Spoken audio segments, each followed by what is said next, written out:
Hello guys and gals, and welcome. Welcome. Today we're going to be talking about a pretty crazy ability in the game. We can pretty much just dub it the Pokemon ability, which is known as Tame Beast.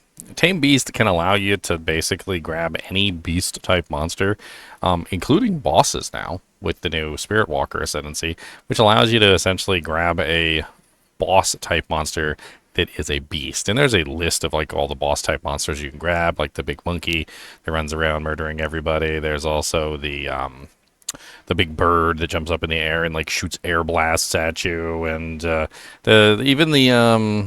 the statue that has like the snakes on the back technically counts as a beast, apparently. So you can grab like a bunch of different monsters. What can you potentially utilize the Tame Beasts for? What do they count as? How do you get the most effectiveness out of them? There's a lot of things to talk about with this particular ability, and we're going to try our best. So first off, how do you actually capture a beast? So the first thing that you have to do to capture a beast is you have to go out and you have to find one. All right. So once you find a beast type monster that you can potentially grab, you're going to want to cast the effect on them. Now, when you have Tame Beast on your bar, or basically equipped as a character, you'll notice that at the top of the screen, it actually says the type of monster that they are. So in this particular case, you can clearly see that the type of monster is humanoid. So that's not going to be very effective. Those are undead and so forth and so on. So it helps you by giving you more information than you would normally get on the different monster types, so that you can better understand how the monster types essentially function, right? So how you can get, more damage out of them. Well, or more effectiveness out of those particular beast type monsters. Also more damage out of them as well. So in the case of humanoids, beast types, mechanical, there are specific buffs and things that you can use to get more damage or more crit or more whatever out of specific types of monsters. There is a kind of like a thing going on there. Now this particular map type, it looks like it doesn't really have a lot of beasts in it at all. But that's fine.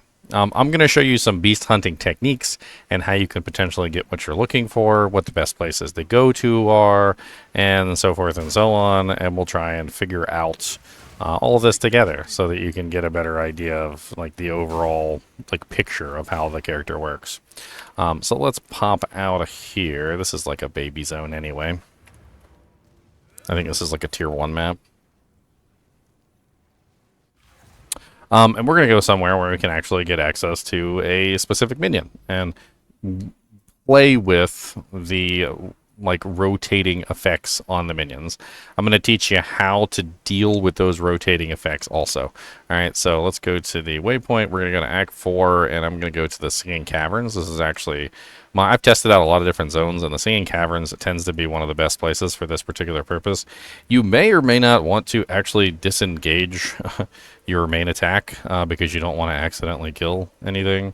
And I'm going to show you how you can get the monsters to rotate their effects so you can get the best mods. Now, you can also just randomly find them, too. So, like, it is possible for you to just randomly come across a beast, but in my experience, if you're looking for a very specific set of mods, you're probably going to want to find those specific monsters with those specific mods quickly. And then later on, if you happen to come across like a specific monster that has the mods that you're looking for, that's a better fit, better type of monster, you can go that way. Another thing to consider is the cost of the monster. So in my experience, the cost of the monster is almost directly adjacent to the size of the monster for some reason, and the smaller monsters tend to have a much lower requirement as far as percentage of your spirit taken away. So 42.3% spirit for the Quadrilla, whereas the Nettle Ant is only 24.9. The Nettle Ant is a much smaller monster, but he's also a melee monster, and this is also a consideration that you may want to take into account depending on what you want your monster to do. The monster that I'm going to show you, which is my favorite at the moment, is one of the Brine Maidens. It's one of these girls. The Brine Maidens are essentially ranged cat monsters. They throw ranged projectiles like this. You see them throwing a bunch of ranged projectiles at me. They also have like a shout and a bunch of other things. So they tend to hit more than just like one monster at a time. You can also set them up with additional projectiles, Nova projectiles, a bunch of other things that can potentially work on the companions, like just making them set up for forking or chaining or whatever so you can get more effectiveness. So why would you want a monster that's doing relatively no damage to be able to hit more than like one monster at a time? Well, there's a lot of really good mods that you can potentially use that allow you to gain very good effectiveness from having your minion hit multiple times. So this is the particular cave that we're going to be interested in here, and you don't want to kill anything in this cave unless you absolutely are ready to tame a beast. This cave contains very specifically a elite Brine Maiden every single time, and as you can see, our Brine Maiden has all damage ignites. And it also comes with an aura, Hinder aura. Now that might not necessarily be what we want. So the easiest way to reset this is do not kill her, because if you kill her, she will not respawn. Just simply click respawn at checkpoint. And then you will notice that she will still be here with now new modifiers. So now she has Hinder aura, evasive, periodically unleashes fire. Now you might be wondering what these specific modifiers do.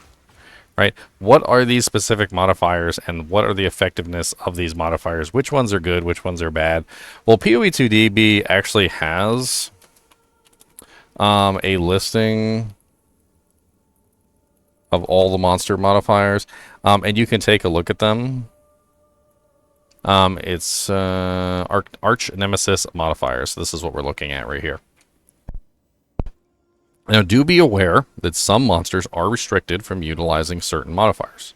For instance, Quadrillas cannot have Haste aura, so you cannot get a Quadrilla with Haste aura no matter how hard you try. But there are some really interesting ones like Always Poisons, Always Bleeds, Always Ignites, Always Chills, Always Shocks. Those are all very good ones. All damage shocks, all damage chills, all damage ignites. Those are actually really, really nice. Trail of Fire, Trail of Ice, and Trail of Lightning are basically ground-based modifiers. Very similar to when you have the respawn a checkpoint again. Very similar to when you have the boots on, like for the boots that give you the trail effects, right?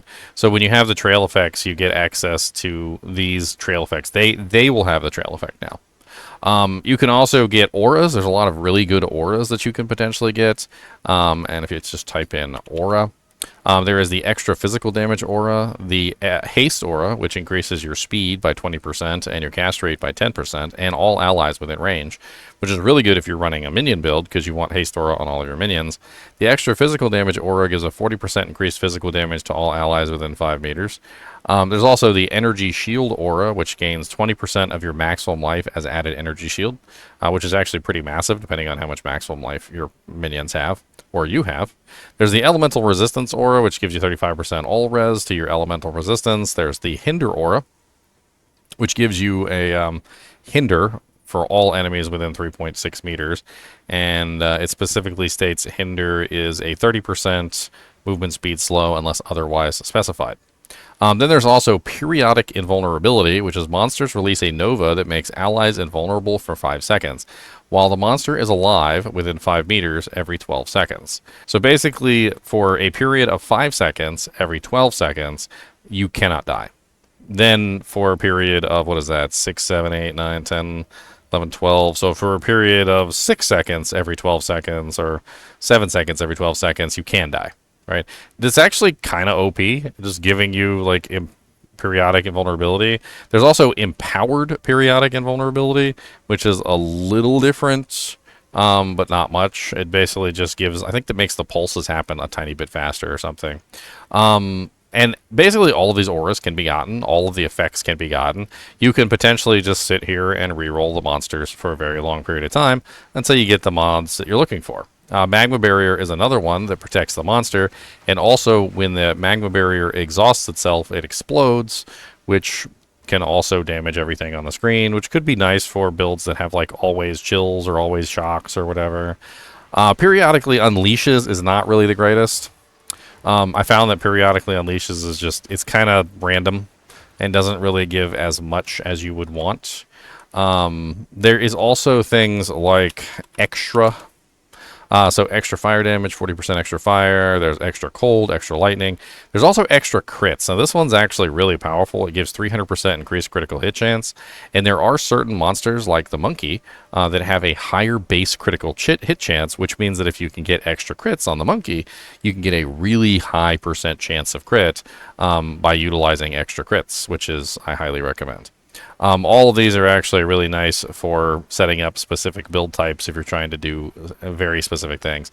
This one right here always bleeds if you want something to just make sure that everything is bleeding all the time, which could be for a specific build setup. You're going to be bleeding all the time with that particular setup. Oops. Let's go back in. It doesn't really matter if you exit the log out instead. It'll just load you back in. So we're going to respawn a checkpoint again. And you can do this all day. You can sit here and you can keep rolling them. There's an extra crits right there. So we've got explodes nearby corpses, Shroud Walker, which is a little annoying, but she does have extra crits. So let's tame her. So to tame her, you need to cast your Tame Beast on her, right? And then once it's on her, you need to kill her while the Tame Beast is active, which then turns her into a gem. So now we can take a look at the Tame Beast. But before we do that, let me show you really quickly what happens when you kill them. So if you kill them and you hit respawn at checkpoint, you notice that they will not be here. Okay, so if you do kill one and you tame it for whatever reason, or if you accidentally kill it, you're going to have to do a different setup here. So I'm going to show you how to fix this if you accidentally kill the monster and you're not getting them to spawn anymore. So what you want to do is you're going to walk over to the waypoint. There's a couple other ways you could do this too, but this is the easiest. You're going to hold down control, and you're going to click on the waypoints in here. So I meant to say not here. You're going to control click here. And that's going to bring up this instance manager, which is going to allow you to hit a new instance. And it's basically just going to pull you into a new instance, and you're going to have to go find the egg cave again and start over from scratch. So let's take a look at our minion that we just got. So we picked up the Brine Maiden. This is the one that we just picked up, and she has the 300% crit bonus, right? So let's take a look at her crit chance. She currently has a 20% crit chance. That's pretty darn high. If we throw some other crit modifiers on her, we could probably get her crit chance ridiculously high, allowing her to dish out some pretty massive damage. This is based on the base of the thing, though, right? So if she has like a really low base, then 300% isn't going to do as much. But if you get a minion that has a higher base, then you can have a lot more effectiveness out of that 300%. She probably has a 5% crit base, which is, I think, plus 300%. Let's see. That's 20. Yeah, so she's currently at a 5% base crit chance, which isn't very high. If we go and we find a monster that has a much higher base crit chance, then we can potentially get way more out of that 300%. Like, for example, if we have a monster that has maybe like a 15% crit chance base plus 300%, now you have a 45% crit chance. Or if the monster has like a 25% crit chance base plus 300%, that's going to give you a massive 100% crit chance, which is actually how the whole monkey build works. There's the Spirit Walker monkey build, which is basically built around one particular monkey that has like a 25% base crit chance, and then you get one that has the extra crits on it. You have to actually hunt it down, and when you find one that has the extra crits on it and you tame it, you basically have a 100% crit chance monkey, which is kind of ridiculous. Now, I've collected a lot of these over like many seasons since the Huntress was introduced. As you can see, I have one here that has Haste Aura. I've got Volatile Crag, damage taken from minions first, which is useless, by the way, because he doesn't have any minions. All damage chills. I also have the Quadrilla here, which is periodically unleashes ice, heals allies, and suppresses foe recovery. So the monster releases a Nova that reduces enemy life and energy shield recovery rate by 60%, and causes allies to regenerate 5.5% of their maximum life per second for 4 seconds. It basically just gives healing to you and stops the monsters from healing as much as possible. You can also get extra energy shield, all damage ignites, which is actually really nice because it basically makes it so that all the monsters are constantly burning. Depending on your build, having the monsters always burning is very useful. Having the monsters always chilled, always, you know, frozen, whatever it is that you're trying to do. Like, there's a couple different ways that you can approach it, right? Let's take a look. I think I have a bunch of them in my stash that I can show off of, like, various types. Where's all my little beasties? Beastie boy's gonna make some noise. I don't really remember what they're actually called in here, but I should have a bunch of them left over from, or did I put them in their own little tab? I might have put them in their own little tab. Huh. Where did I put my... We can't put them in Guild Stash because they're bound. So that's something that we can talk about really quickly, is they didn't want you to be able to sit there and, like, trade your tame beasts to different people. So they made it so that the tame beasts were bound to your account. So you can't trade these guys, unfortunately. Otherwise, you would probably have, like, a Pokeball with you at all times, trying to get access to, like, multiple different types of monsters. I've found that, in general, the smaller beasts tend to be the better ones if you're just looking for, like, an Aurabot. And there's a lot of ways you can set these guys up, okay? So let's talk about how you can set these guys up beforehand. So one way, the loyalty support gem. This one's actually really good. It gives you 10% of damage from hits as taken from the supported's companion's life before you. And it also reduces the minion's life. You can also utilize this one here, which is Last Gasp, which makes it so that your minions and supported skills die 4 seconds after their life is reduced to 0. This is actually a really good way to set your minion up to be a meat shield for you. So that basically whenever you take damage, 10% of that damage goes to your minion, which is really good. There's some other really nice ones that you can get, like lineage supports that have to do with minions. Like there's Kurgle's Leash, not that one. Kulamax Domain.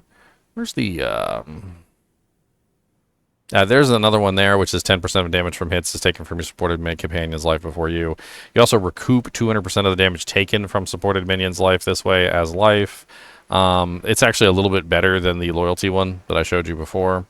There's also the Brutus's Brine, which makes it so that your minions cannot take any damage, but they also deal no damage.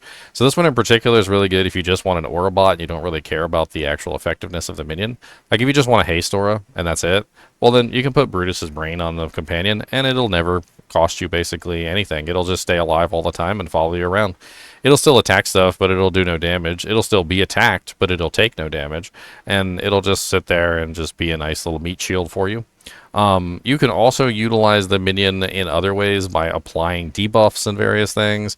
Like on one of my characters, I have a Haste Aurabot, which is one of my newer characters. Shredding Ice is utilizing a Haste Aurabot. And I set him up to do other things. So in this particular case, I have my minion that's set up with Brutus's Brine, so she can't die. I'm also utilizing the blind ability so that every single time my minion is striking, she's blinding things. And she does projectiles. She has projectile attacks. And I'm also throwing multi-shot in there to increase her number of projectiles. As you can see, it's 1 to 3, which allows her to do 3 projectiles. And I'm also using the Nova projectiles too, so that she is occasionally getting them in a circle, which allows me to essentially have her as a bot, just blinding everything. Let me go anywhere. Doesn't really matter where. And I'll just show you how she basically just blinds everything for me and allows me to avoid taking damage sometimes. The blind, of course, reduces the accuracy of the monsters, which is really nice. And as you can see, she's already blinded that target there. She already blinded that target. And depending on each individual version of the minions that you get, she can essentially blind or dish out some type of debuff that you would want her to dish out, right? Whether she has like always chills or always shocks or always ignites, she can potentially be always shocking things for you, which would be really effective. Or she can be always blinding things, or always bleeding things, or always poisoning things. There's a lot of general like use case scenarios that you can use for these. Then there's the Spirit Walker Ascendancy. So let's take a look at the Spirit Walker Ascendancy. I did have one Spirit Walker this season. I can't remember which one it was. I'm pretty sure I had it for a little while. I might have actually swapped off of that character. Yeah, I did actually. I swapped off of the Spirit Walker Ascendancy because I thought it was okay, but there were some deficiencies in the way that the Spirit Walker Ascendancy worked. Let me pull up the Spirit Walker Ascendancy on PoE 2DB, and we'll talk about the Spirit Walker Ascendancy for a second. So this is the Spirit Walker Ascendancy, and there's some pretty fun ones in here. The first one is this one, which is the Natural Order, which is Tame Beasts can capture unique beasts. So this means that you can grab the boss beasts. This is what you need to be able to grab the boss beasts if you want to do the bosses. And there's a nice number of unique beasts that you can grab. They actually had like a video going over them. They're all pretty cool. The monkey has definitely taken the forefront because he has like 100% crit chance, but there's some really crazy ones in the list. You can also grab these modifiers that just give you like 10% increased area of effect or life. There's also companion bonuses like this one, which give you increased damage per idol in your equipment. I really didn't like this one, and the reason why I didn't like this one is because of how bad the idols are. There are a couple good idols. There are. Most of the idols are shit, to be perfectly honest. And when you take this, you feel like you're just simply picking idols for no other reason other than to get that 10% increased damage. It's not like it's a multiplier. It's just 10% increased. It's not that amazing. Then there's also this passive over here, which is the Katha's Balance. It says companions gain an added attack damage equal to 60% of your main hand weapon, which of course applies to all of the tame beasts. The problem with this passive is, number one, it only works with physical damage. I'm hoping they'll eventually patch it, but it only works with physical damage. It also doesn't take into account attack speed, so it's only taking into account the raw physical damage on the weapon, which means that a high physical damage weapon is going to be the best bet if you're trying to get the most out of Katha's Balance. Otherwise, it does basically nothing. If you're using like an elemental damage weapon, which are really good, by the way, nothing. If you're utilizing a really, really fast physical damage weapon that has like huge amounts of increased attack speed, but doesn't really have a large amount of actual on hit, it's something that just attacks super duper duper quick, you know, like little daggers going like it's not really going to be very effective because it's not calculating in the attack speed of the weapon. It's only calculating in the damage of the weapon, which means that the higher the damage of the weapon is, the more damage you're passing off to your minions. It's actually kind of like a poopy Ascendancy passive, to be perfectly honest. And I found myself not liking it in general because it was so restrictive on what it was passing over to the minions. I'd like to see them do like a balance pass on Katha's Balance so that it could be, for instance, useful maybe with cold damage or fire or lightning or even chaos or something. Like, I don't understand why it's limited only to physical, and I also don't understand like why the calculation only takes into account the base damage of the weapon and not the attack speed, because it pretty much forces you to use the highest damage weapon that you can possibly get in lieu of any kind of attack speed or anything else on it, right? It doesn't care about plus the skills, it doesn't care about attack speed, it doesn't care about extra damage it doesn't care about anything on the weapon except for the raw physical damage numbers. That's it. So utilizing like a two-hander, for instance, with extremely high raw physical damage numbers is going to give you way more than utilizing a one-hander. And utilizing a slow one-hander is going to give you way more than utilizing a fast one-hander, and so forth and so on. Blah, blah, de blah, de blah, de blah. Another thing that we have to talk about is the fact that companions are minions.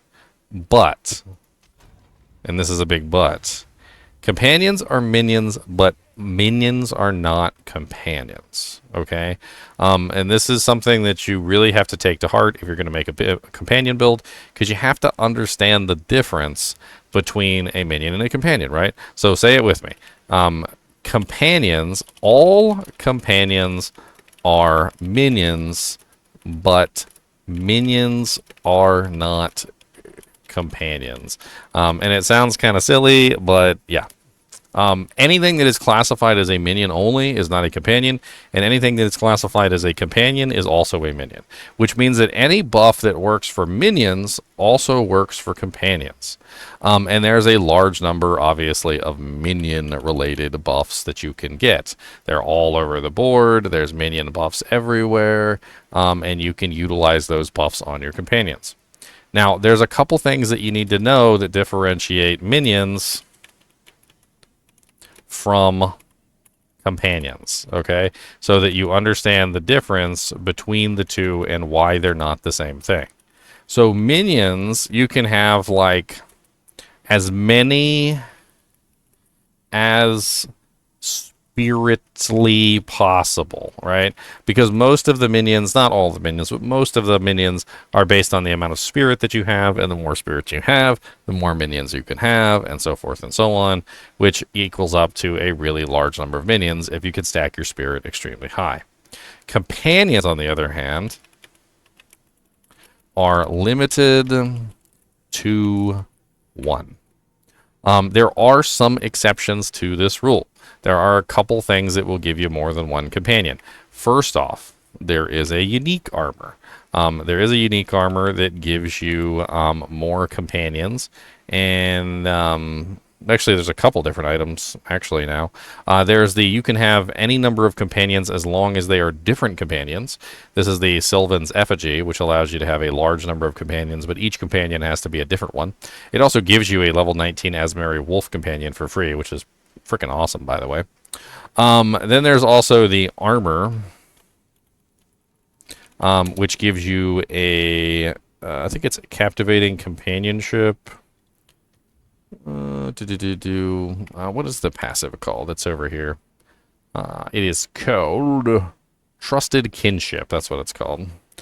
So there is an armor, I believe, that gives Trusted Kinship. There's a diamond that gives Trusted Kinship. And I could have sworn there was a body armor piece as well. It hardly matters. I know for a fact that it exists. I just don't remember what it's called. There is a unique that also gives you an additional companion. You can also utilize this passive right here, which is you can have 2 companions of different types, but it also comes with some penalties. Now, companions themselves are not necessarily a downside, because you can get some pretty nice buffs for companions, and you can stack a lot of damage.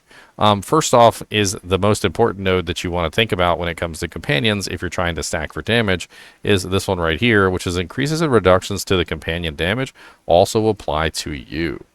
This means that anytime you get increases and reductions, like 12% increased companion damage, that 12% increase in companion damage is also applying to your abilities, which means that you can utilize this one to stack damage for your companion and also yourself. There's a lot of really nice companion nodes. In fact, there's like 1,000 million companion nodes. There's reservation efficiency nodes. There's life nodes that also give you increased armor, evasion, and energy shield when your companion is in your presence. And if you're running up a companion build, he's pretty much always going to be in your presence anyway. So those are pretty nice. There's also some really nice companion nodes that have to do with stacking chaos damage and poison. There's another cluster over here that give you Culling Strike when your companion is in your presence, and it also gives you attack speed. There's a really nice cluster over here that gives you 60% increased damage versus immobilized enemies. That's frozen, pinned, stunned, electrocuted, etc. And there's also some really nice ones in here that just give you tons of additional damage. If you stack a lot of the bonuses for the companions, you can very easily get a huge amount of damage for the companions, and then also make it so that that damage from the companions is applying to you as well, kind of giving you a little bit of a double dip there. The other cool thing that you can do with the companions is not only can you stack all that damage and apply it to yourself, but that same ascendancy that I was showing you earlier, the idolatry one, which is not kind of meh, it does, however, apply that 10% increased damage per idol per equipment to yourself as well. So you can get a pretty decent amount of increased damage through idolatry, stacking the companion bonuses. Having two companions is actually kind of nice, but the penalty for having two companions of 30% more reservation efficiency of companion skills and 20% less reservation efficiency of non-companion skills is a little rough. It makes all of your other stuff cost more in return, which is poopy. Having two of them at the same time is kind of nice, though, especially since you can stack auras. And that other one, the Sylvan's Effigy, which lets you stack multiple, means you can have like tons of auras at the same time. To put that into perspective, since we were looking earlier at the auras, you could potentially have a Haste aura, like an extra physical damage aura. You could have like a Hinder, a periodically Invulnerability. And there's also a really nice one called Temporal Bubble. I can't believe I forgot to talk about Temporal Bubble earlier, which is basically a bubble that appears around your minion, and all monsters, and basically everything in it except for you, within the aura, it gets a debuff that basically slows them by 25% and makes the effects expire 40% slower, reducing cooldown recovery rate. Basically just makes it a pain in the butt to exist within the bubble. And of course your little minion's going to run around applying that bubble to basically everything. So imagine if you were using Sylvan's Effigy and you had like a huge number of these companions. Well, you can basically have like a crazy number of auras that you could apply to essentially everybody and everything, right? Which would be nuts. Combined together with maybe having one that all damage shocks, one with all damage chills, one with all damage ignites. You could also have maybe like Trail of Fire, Trail of Ice, Trail of Lightning. And by the time you're done, you've got pretty much everything you need to make a successful build because you're just like stacked with auras, right? Now, the effect of the spirit reservation is a percentage of your spirit, which is kind of nasty, right? It's not just a flat amount, it's a percentage of your spirit. So I currently have 100 spirit, which means that we're talking about 100 minus 66.7%, right? Which is like 33 spirits. So when we activate this, you see we go from 40 to 9, which I don't even think is right. So 40 minus 9 is what, 31? So we must have some reservation efficiency. We've got 10% reservation efficiency here. So we're getting a little bit of a discount essentially on this, bringing it down a little bit more. My personal opinion is you go with the least reservation efficiency. The bigger the monster, the beefier the monster, the larger the monster, the more reservation efficiency it costs, and it just gets kind of ridiculous. Finding a good monster is not particularly difficult. I showed you one way that you can do it, and another way that you can do it is Untainted Paradises. I don't think I have an Untainted Paradise on the map right this second, but Untainted Paradises are a place where you can get lots of EXP. The thing about Untainted Paradises that makes them so good, specifically for taming monsters, is that every single monster in an Untainted Paradise is a beast. Okay? So allowing you to get beast monsters, Untainted Paradises, are all beasts. Right, so if you go in there with a whole bunch of gems and you just sit there and tame everything, just get all the monsters. I mean, who cares? Just grab them all, and then you can sort them out after you're done. Run your Untainted Paradise, grab every single elite monster, and then just figure out which ones are good. You're gonna get like I think it's like 10 or 15, or like maybe even 20 elite monsters, depending on your Untainted Paradise. And there's a good chance you're gonna get some really good ones in the mix in there. There's some nice ranged monsters. There's some melee ones. There's some smaller ones in there, like the crabs. The crabs are pretty good. To kind of give you like a short list, the crabs, the ants, anything small. I mean, like anything small tends to have a very low reservation, which is something that you're going to want to look for. Just look for the smaller type monsters. As for the bosses I think have a lot going on. But here's the thing about the bosses. The bosses can also get these modifiers. Now, what do you need to get access to these modifiers? on the bosses. Well, there is a specific way that you can get the bosses to have more modifiers, and this is actually there's actually a reason why these are kind of expensive this season. Is you're looking specifically for tablets that have the bosses have additional modifier. Now this particular one, I gotta change this. This particular one is expensive. Especially this season, because it's been... I can't remember which one specifically it is. There's always, like, one... yeah, here we go. So map bosses have one additional modifier. You can use one of these. This one's actually kind of cheap, and I recommend you get one of these specifically, because this can be your first one, but you want more than that. So you want more modifiers than that. So you're going to look for the rare ones that have that modifier too. And those are actually super expensive usually. I think I have, or I had some. I don't remember where I put my boss tablets. Let's put in boss. And let's see if we have any in this list here that have that modifier on them.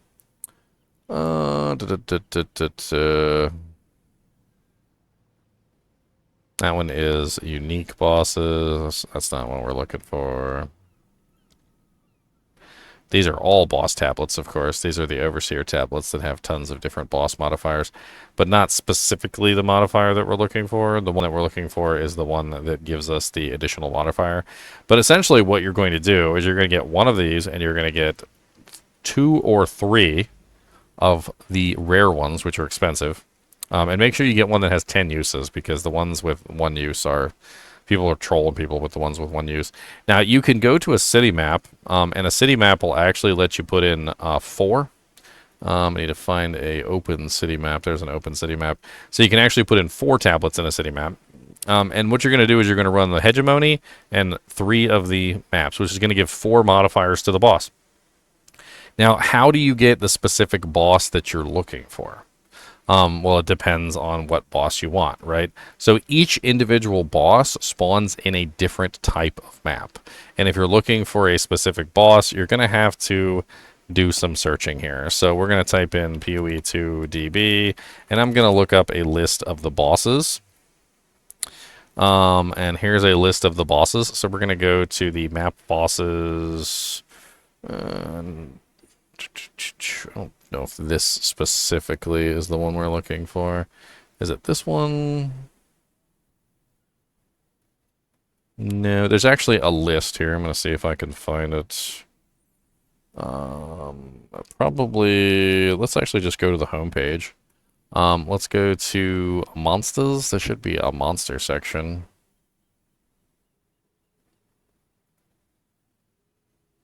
I know it's here because I've done it before. So we've got minions. That's not what we're looking for.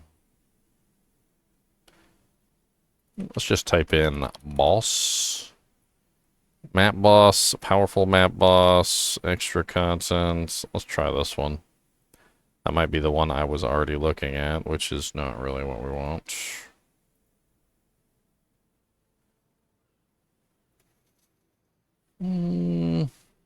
Powerful map boss. We don't care about that one.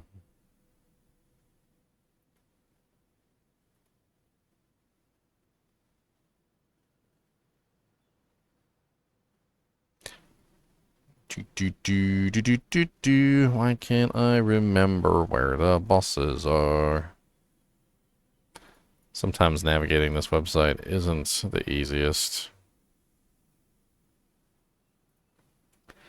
Here, let's try this. So we're going to search for one of the boss's names. I happen to remember like a couple of the boss locations. So one of them is the falls. Let's see if I can find one of the falls maps. So this is the Frozen Falls. One of the ones that I was searching for was in the Frozen Falls. So let's search for Frozen Falls.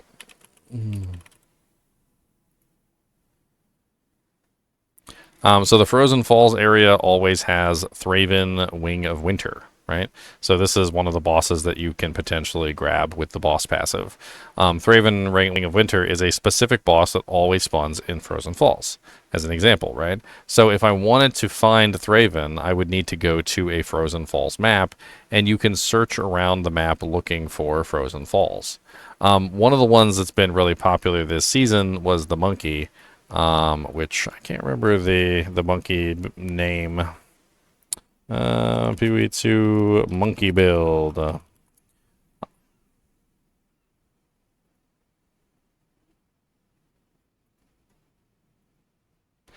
So the monkey that we're building is what is his name? And that's really all you need, is you need the name of the specific monkey that you're looking for. You can, of course, grab the campaign ones. So as an example, especially just to get your build started, you can grab the campaign versions. The problem is that the campaign versions don't really have the same strength as the later versions that you're going to find in the maps, essentially, that I'm showing you now.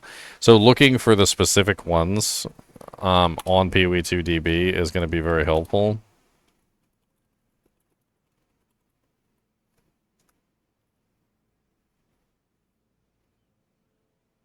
And I'm sure I can find...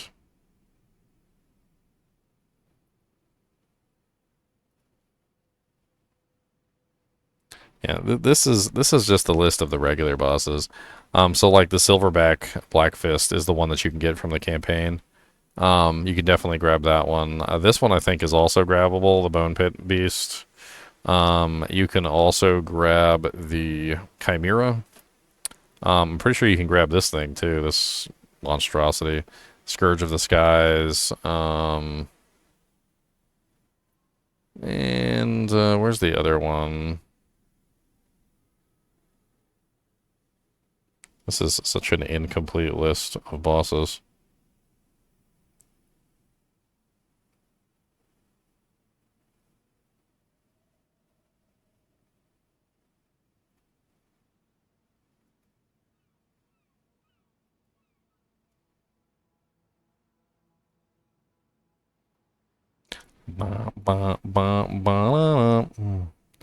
PoE2. Let's try maps.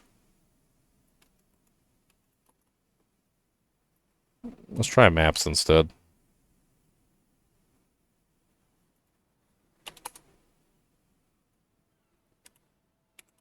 It may be instead of looking up the bosses specifically, we need to look up the maps. Or like the map types. That actually might be better to what we're trying to figure out. That is not it. And that is not it.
Is this it? This is really more along the lines of like the Citadels, which is not what we're interested in. Don't believe any of the monsters in the Citadels can be tamed.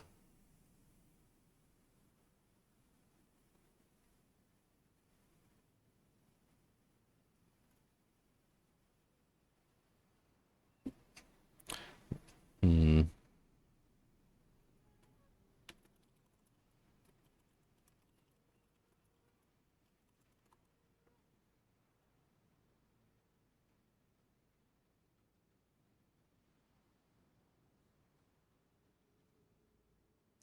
Could be this one.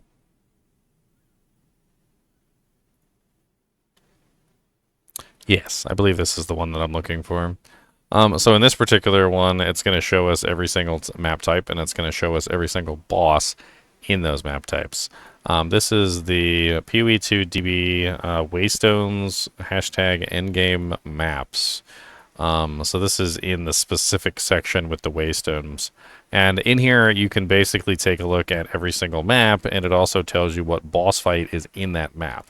So, for instance, if we take a look and search for, like, the Silverback, or the Gorilla, no, not the Gorilla. I can't remember what his name specifically was. Is it Head Crusher? I think it's Zioka Head Crusher. I think that's what it is. Zioka Head Crusher. Yeah, so that is the map version. So the campaign version is the Silverback Gorilla, and the map version is Zioka the Head Crusher. And this is what you're going to be looking for is Riverside, right? So this tells you that Zioka the Head Crusher always spawns in Riverside. So if we go to our map here and we search for Riverside, we can look and see if we have any Riverside maps. So do we have any Riverside maps on the list? Riverside, where are you, Riverside?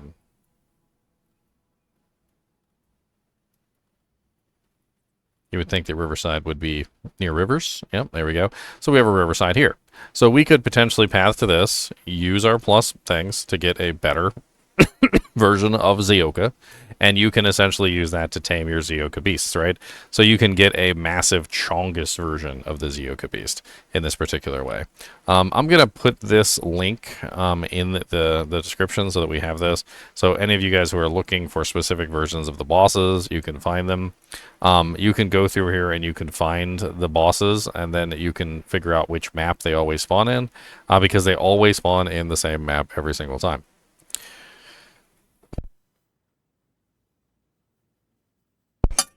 Like, for instance, when I was searching for Thraven Wing of Winter, which is another one of the bosses that you can get, I found that he was always in Frozen Falls, as an example.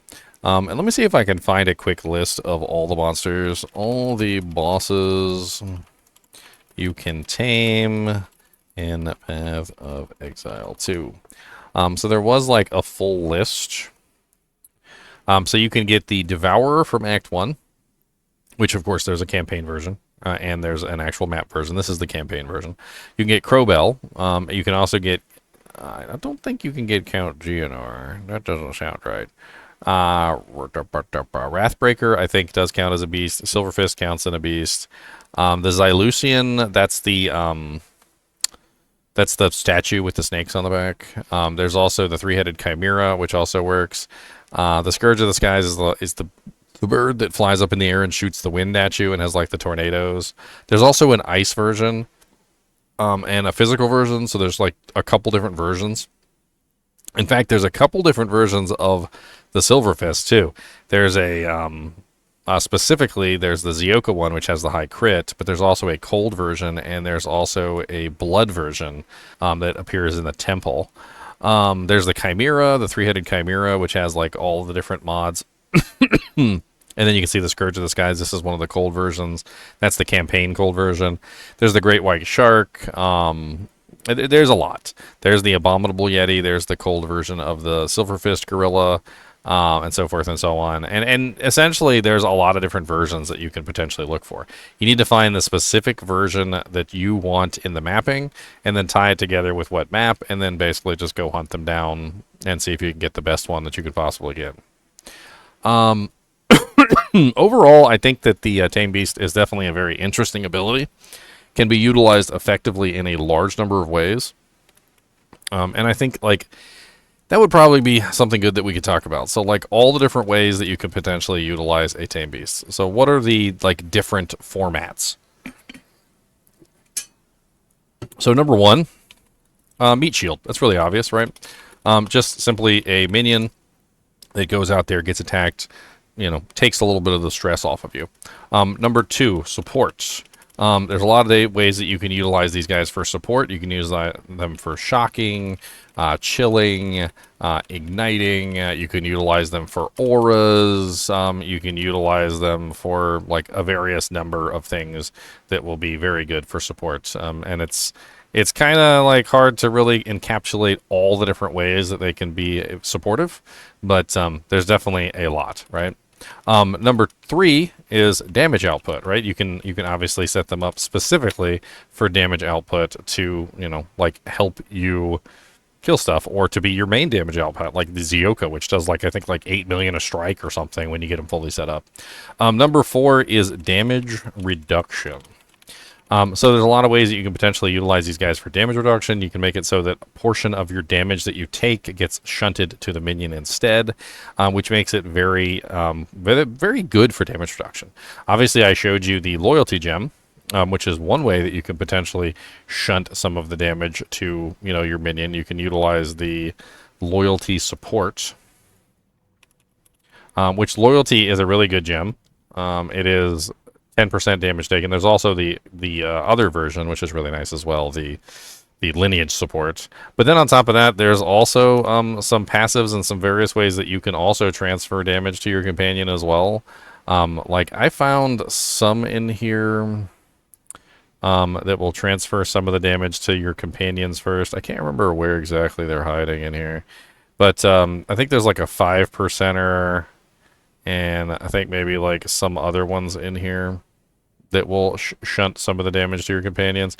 There's also a another node cluster over here, which is actually pretty good too. This is one that gives all the companions in your presence onslaught while you're shapeshifted.